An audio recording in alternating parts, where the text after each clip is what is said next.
बड़ी ही roller coaster कहानी रही है बजरंग सिंह के जीवन की। कभी बीएसएफ का सिपाही रहकर देश की सीमाओं की रक्षा का दारोमदार अपने कंधों पर संभाला बजरंग ने, और कभी देश की सीमाओं की रक्षा करते करते वो देश की जड़ों को खोखला करने के कारोबार में जुड़ गया।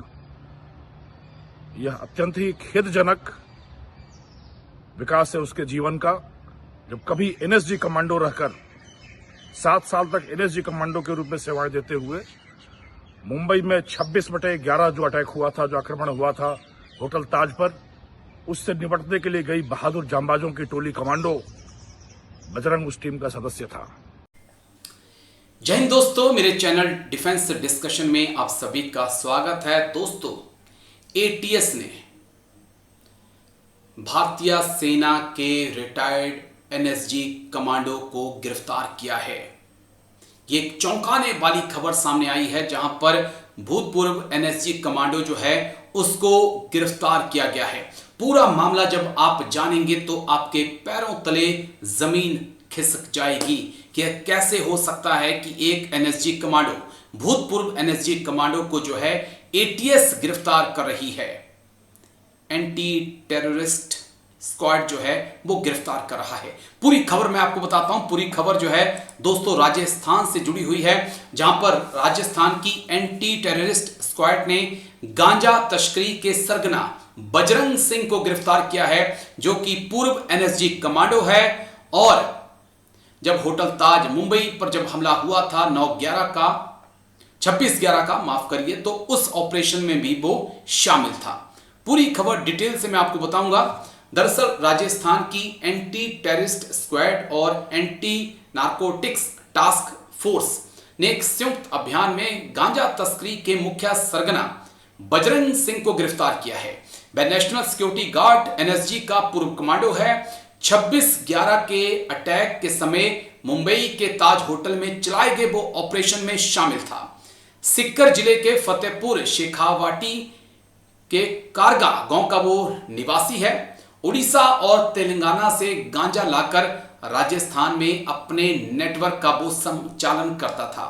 इस शातिर तस्कर पर 25,000 रुपए का इनाम रखा गया था। बजरंग इतना चालाक था कि वह मोबाइल का कम इस्तेमाल करता था, बार बार ठिकाने बदलता था और किसी स्थानीय पर भरोसा नहीं करता था।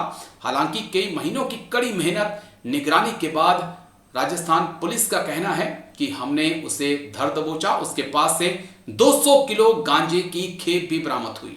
आईजी विकास कुमार ने बताया कि बजरंग का निडर स्वभाव और उड़ीसा तेलंगाना में पुराने संपर्कों ने उसे तस्करी में सहारा दिया। पहलवानों जैसा उसका कद काठी ने उसे एनएसजी कमांडो भी बनाया था। उन्होंने कहा, वो पुलिस कहती है कि बजरंग छोटे सौदों को छोड़कर उसने क्विंटल लेवल की गांजा खेपों की तस्करी शुरू की। यह गिरफ्तारी नशे के खिलाफ चल रहे एक बड़े अभियान में एक बड़ी सफलता है, जो राजस्थान में गांजा तस्करी के नेटवर्क को तोड़ने में मदद करेगी। बजरंग सिंह की कहानी चौंका देने वाली है। पढ़ाई छोड़कर बीएसएफ में भर्ती हुआ और पहलवानों जैसे कद काठी और जुझारूपन के कारण एनएसजी कमांडो वो बन गया। आईजी विजय कुमार ने बताया कि 7 साल तक आतंकवाद रोधी अभियानों में हिस्सा लिया। 2008 के 26/11 मुंबई हमले के दौरान ताज होटल के ऑपरेशन में वो शामिल था, लेकिन 2021 में रिटायरमेंट के बाद वह अपराध की राह पर चल पड़ा। गांव लौटकर उसने राजनीति में असफल कोशिश की और पत्नी को प्रधानी का चुनाव लड़ाया, लेकिन सफलता नहीं मिली। उसके बाद उसने अपराध का रास्ता चुन लिया और गांजा तस्करी में वो जुड़ गया। एनएसजी भारत की स्पेशल काउंटर टेररिज्म फोर्स है, जो केंद्रीय गृह मंत्रालय के अधीन आती है। आतंकवाद से निपटने के लिए 1986 में स्थापित प्रतिष्ठित फोर्स बंधकों को छुड़ाने, बम डिफ्यूज करने और वीआईपी को सुरक्षा मुहैया कराती है। एनएसजी में भारतीय सेना और केंद्रीय सशस्त्र पुलिस बलों के जवान शामिल हैं। इसे ब्रिटेन की एसएस, जर्मनी की जीएसजी 9 जैसी स्पेशल फोर्सेस की तर्ज पर तैयार किया जाता है। लेकिन मानना पड़ेगा, सोचना तो यह भी पड़ेगा कि ऐसे क्या कारण हुए कि एक रिटायर्ड एनएसजी कमांडो को जो है वो अपराध का रास्ता चुनना पड़ा। क्या वाकई में सर्विस के बाद, लॉन्ग सर्विस के बाद, अपनी सेवाएं देने के बाद हम अपने जवानों को इतना पैसा नहीं दे पा रहे हैं कि वो पूरी जिंदगी सीमा पर सेना में खपा देने के बाद अपनी बची हुई जिंदगी को आराम से जी सकें। अगर ऐसा है और नहीं है तो फिर हमें सोचना पड़ेगा और इसके बारे में गंभीरता से विचार करना होगा और कदम उठाने होंगे ताकि हमारे सैनिक, भूतपूर्व सैनिक जो हैं, गलत रास्ते पर ना जाएं। आप क्या सोचते हैं इस पूरे वीडियो को लेकर? कमेंट करके अपनी राय जरूर दीजिएगा। नशे के विरुद्ध महासंग्राम, और यही है एनटीएफ का काम। नशे के सौदागरों, जहर के कारोबारियों और मादक द्रव्यों की तस्करी के स्वयंभू सरगनाओं, सरताजों पर कुठाराघात करने, लगातार कहर बरपाने का सिलसिला जारी है एनटीएफ और एटीएस की संयुक्त टीमों का। और इसी की अगली कड़ी के रूप में लगातार दूसरे दिन बड़ी कार्रवाई को अंजाम दिया है एटीएस और एनटीएफ की संयुक्त टीमों ने। ऑपरेशन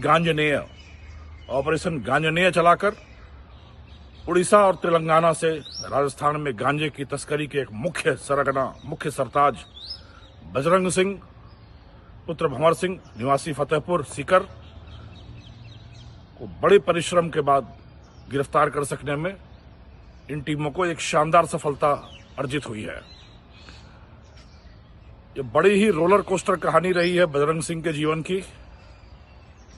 कभी बीएसएफ का सिपाही रहकर देश की सीमाओं की रक्षा का दारोमदार अपने कंधों पर संभाला बजरंग ने, और कभी देश की सीमाओं की रक्षा करते करते वो देश की जड़ों को खोखला करने के कारोबार में जुड़ गया।